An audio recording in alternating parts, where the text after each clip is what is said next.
Hey y'all, it's Charlene from Charlene's Crochet Corner. How are y'all doing? It is Friday night, August the 6th, 2021. And here I am in of course I'm in my nightgown, that's what I stay in. But anyway, I just wanted to remind y'all that Knitting Turnpike does her monetization party tomorrow morning at 10 o'clock. And if y'all are cool like me, you'll be there. I'm just teasing, but I am going to be there. So I like Gina a lot. She is one snappy knitter. If I knew this much of what that woman knows, I could do magic with knitting needles. But I don't know that much. So I'm at a loss. But I will learn one day. Yes, I will learn. Something to strive for. So I wanted to tell y'all about a book that I found at Joann's. Now, I don't hardly ever find anything at Joann's. But it could be because I don't ever go there. And when I do, it's like maybe there might have been a sale on or something, and everything is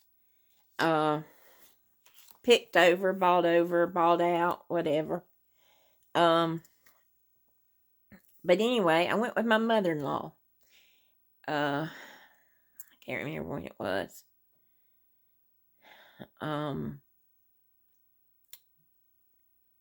2 weeks ago, I think. 2 weeks ago. Anyway, and I found this book. I was in the Jazzy wheelchair, electric wheelchair, whatever you call it. And the other folks that was with us, my mother-in-law was with me mainly.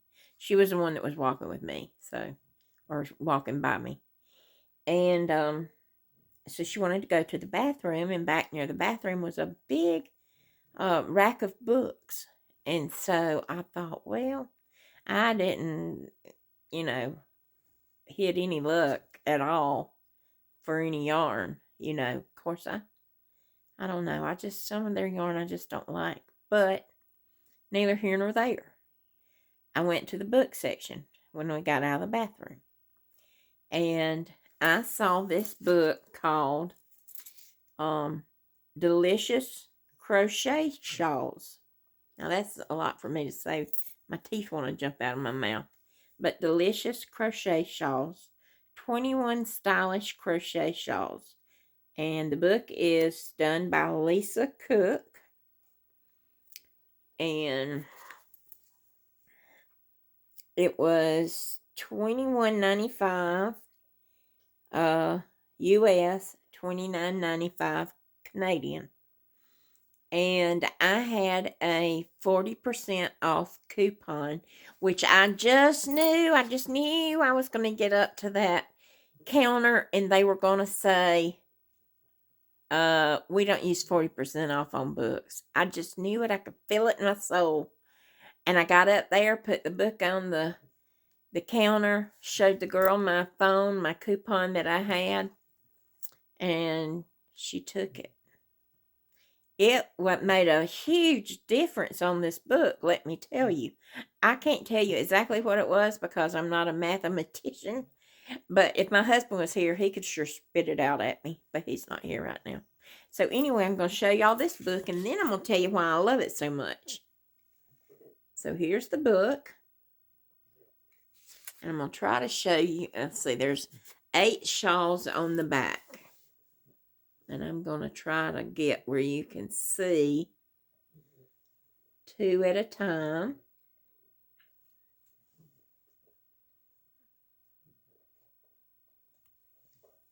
And then these last 2.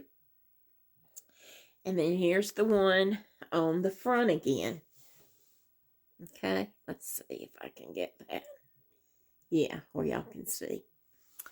Okay, why do I like this book so much? I love it. It has been in my two little hands every day since I bought it.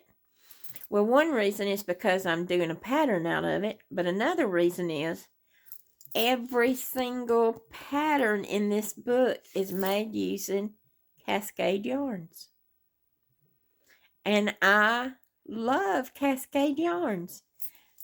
Now, the one that I'm making right now is called, let me take my little sticky note down. Excuse me. It's called Rhubarb Crumble. I love those colors, and I'm making it in exactly those colors. Okay, and I'll tell you about the yarn.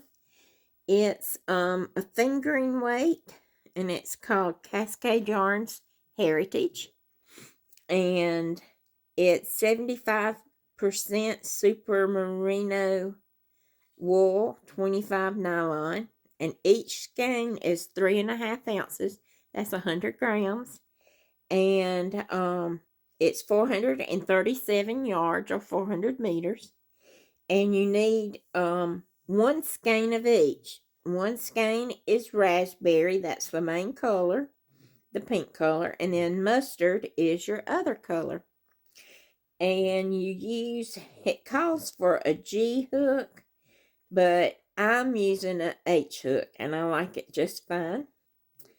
And it says you can use a size 4.5 for your foundation chain, but I used a H for everything. And I did get gauge, which is 4 inches of 10 rows using the main color. And anyway, I only have about this many rows done. I could show y'all if you really wanted to see just that many rows. Or I could wait and show it to you when I'm done, which some of y'all may be passed away by then, or in nursing homes, or not know who I am anymore. I guess I better show you. I can hear y'all. I hear y'all whining. Show us, Charlene, show us. So I'm going to.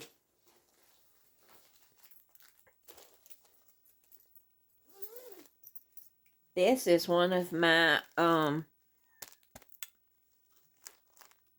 Jordan Creek bags that Dana Lewis makes. And she's also making some South Carolina bags and Palmetto State flag bags for South Carolina, because that's where I live. And Dana doesn't live too far from me now. They moved. And she just doesn't know it yet, that she doesn't live too far from me, I don't think. So anyway, alright. I'll show you my... Sorry about crinkling, I got something else in the bag. Here is my mustard color. Here is my raspberry color. My raspberry looks kind of, well, it looks pretty good right there. Let's see.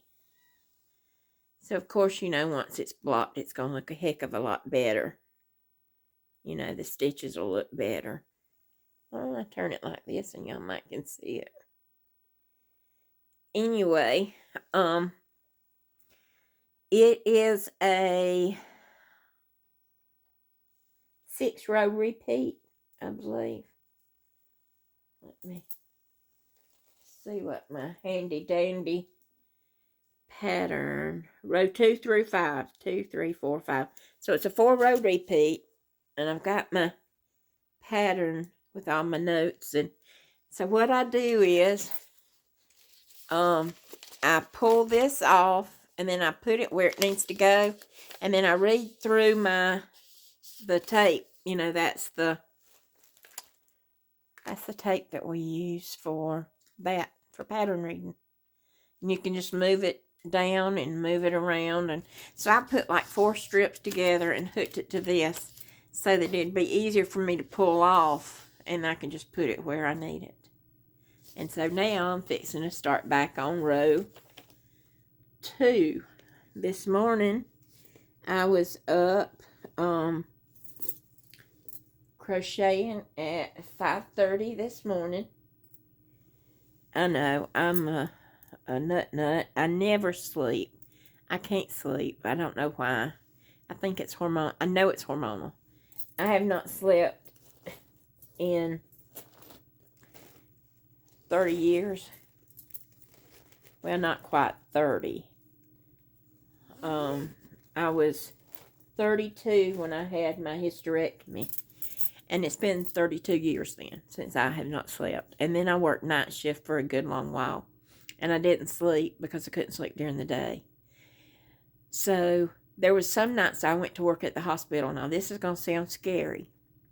I went to work at the hospital, and by the time I got home, I had been up 27, 28, 30, 32 hours at one time.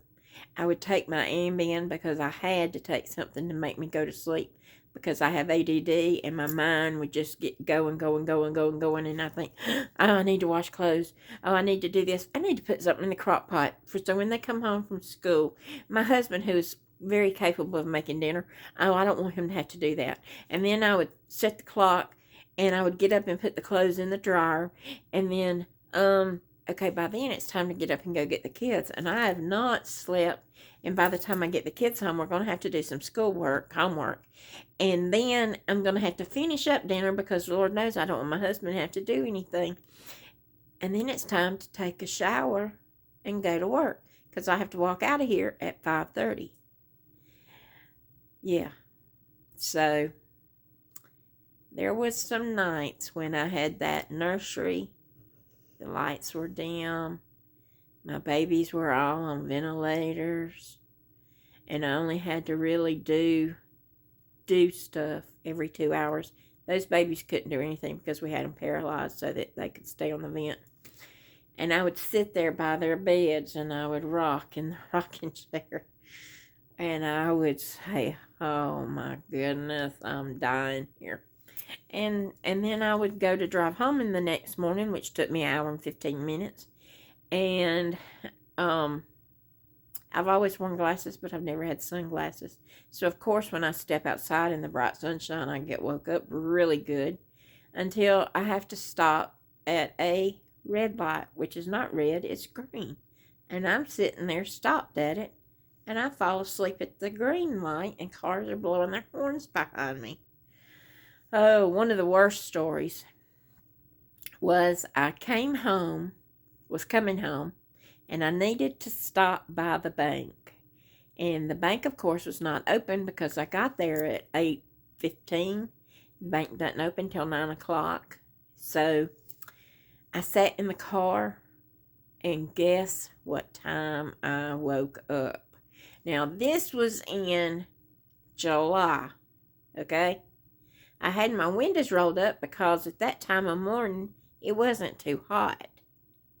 Well, when I woke up at 12:30 and was in that sauna of a car, there was people standing at the hood of my car pointing, saying, is that lady dead? And when I come to, it was bad. Just bad. I didn't even get out to go in the bank. I started my car and I come home and jumped in the bed because I only had 2 hours till I had to get up and go get the kids. Oh, yes, and I had to work again that night. So, I guess the good Lord knew. Hold on, y'all. I got to get me a little swig of my drink here. Coke Zero. It says no added sugar, but it's still making me fat as a turd ball. So anyway, the Lord knew what he was doing when he zapped me out of that job and made life stand still in its tracks. And it's still standing, but that's okay. My husband was off work today, and he had to take me to Spartanburg to the doctor's. And he needed to get him some shoes, so of course he had my wheelchair and could get me in and out and stuff. And he said, I'm going to take you to lunch at this place where me and his buddy goes, where him and his buddy goes. And so we called his buddy and asked him, did he want to go meet us there? He said, yeah. And he was bringing a woman with him that he was going to have to measure her house, because he was building side rails or something for the girl's sister. The lady's sister is 92, and she lives with her sister and takes care of her. And so she come to lunch with Eddie, and I'd never met her before. And so she asked me kind of, what my story was. I guess Eddie may have filled her in on a little bit. And plus, Eddie was asking me, what did the doctor say today? What did Dr. Miller-Cox say the last time that she saw me? What happened when I was put in the hospital not quite 2 weeks ago? Because they thought I had a blood clot in my lung. Or my D-dimer was elevated, which said I could possibly be fixing to have a heart attack. So anyway, he wanted to know all about that and how long did they keep me and that kind of stuff. And so anyway, I told that lady what had happened, and that poor soul sat there and cried. She cried. And she said, honey, I certainly don't know what it's like to be in your shoes. She said, but you have the best attitude. She said, I think I would just be very angry. And I said, well, I have my days. When I wish I could get outside and shout to the heavens, and I'd probably get a big old lightning bolt shot down on me. So that's probably a good thing I can't. Well, I can shout in here as good as I can outside. But anyway, so, yeah, that lady cried, and I said, oh, honey, no. I'm here for a reason. God has me here for a purpose. I'm not quite sure what it is yet, but he has me here for a purpose. I said, because, they've called my family in numerous times, and said she's not going to make it this time, this surgery. She's too sick. She's got too much infection in her body. And, 3 or 4 weeks later, they'd wake me up off the ventilator, and I'd come kicking back. But, my husband says I'm too mean to die, but oh, he just says that. Yeah, he does. He's a good fella. So, anyway, he does the best that he can. My house needs to be cleaned. Hasn't been cleaned good in years, and I tell him, it'd just probably be a blessing if it just burned down and we could start over. Because, we've got 12 years of me being sick and, going to the hospital for months at a time, coming home for months at a time with all kinds of medical junk you bring in. And then the nurses all come and they bring in junk, and I say, just sit it over there. Sit it on the table, sit it on the box, sit it. I don't care where you sit it, just sit it. There's not a thing I can do to help you. So, my house needs to be cleaned in the worst way. And I just can't get on my husband's butt about that because, he works so hard. And he comes in and he's just staggering. That's like yesterday he come home and he said, I don't know if I've got 7 more years left in me. That made me feel so bad. Because if I was working, so much would be so much easier. So much would be just so much easier. We have a car, we had a Honda, and we hit a deer and totaled our car. And my parents had my grandmother's car from when she passed away. Up north, her car had been kept in a garage. And it was a 1990 model with only 60-something thousand miles. Well, now it's got 150, I think, on it.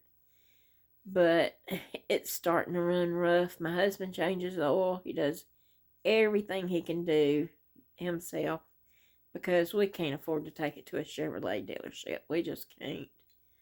And so it's starting to run rough, and I'm thinking, Lord, where is the car payment going to come from? We've already got our belts tightened. And the disability check doesn't get any bigger, though. I can tell y'all that. If anything, it gets smaller.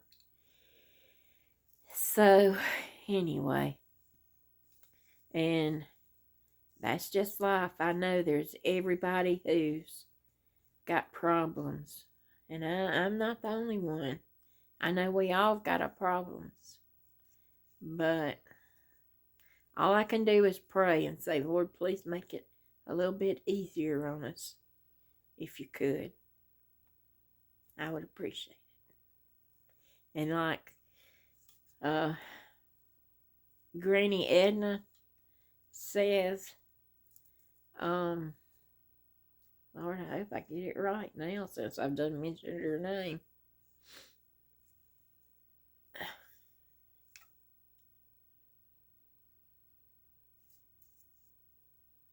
Well, it's done left my mind. But it's, oh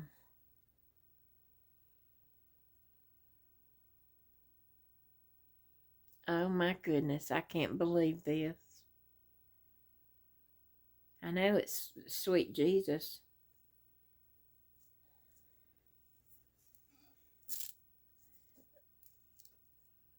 It's one of my favorite hymns because when she says it at the end, I start singing it. Well, that there'll tell you. Hormones are not kicking. I don't have any. But I do have an appointment to go to a GYN, that my family doctor, because I can't remember anything. One day at a time, sweet Jesus. That's it. That's all I'm asking from you. So anyway, I go, but I don't go till October the 7th, so there's no telling how batty I'll be when they start me up on some hormones. But anyway, well, y'all, oh goodness, y'all been on here 23 minutes. I am so sorry. A 23-minute video will take approximately 7.9 days or 9.7 days to upload, because I think I've got dial-up. I don't know really what I got. I know we don't have Wi-Fi. So, I'm going to be staying here in the morning to watch Gina Pike's monetization party. Oh, I know my husband's going to want to go to the grocery store, but I don't want to go early. I want to stay home and watch that, and I'm going to tell him I just can't. I just can't go that early. Well, he won't care because he don't care if I don't go at all. He says when I go that he spends more money, and he probably does. So, all right, y'all. I'll talk to you later. And if you have any questions or anything, just leave me some comments. I like reading your comments, okay? All right, talk to y'all later. Love you to pieces, and I mean it. Peace out, y'all.